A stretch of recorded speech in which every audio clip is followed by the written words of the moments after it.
Сөйтіп келе жатырсам, кенет артымдағы қараңғы көшеден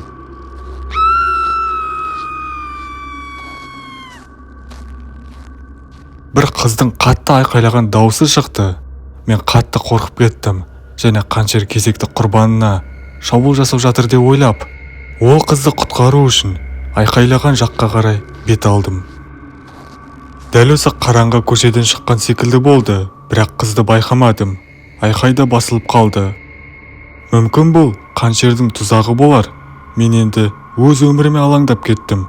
Сондықтан бірден үйімнің ішіне кіре кеттім. Негізі дүкеннің ішіне кіріп шығып тергеушілерге ескертемін ба деп ойлаған едім, бірақ үйіме тез кірмесем болмас. Сондықтан үйіме кіруді таңдадым. Ал бұл жағдайды ертесі күні тергеушілерге ескертіп айтармын. Ал қазір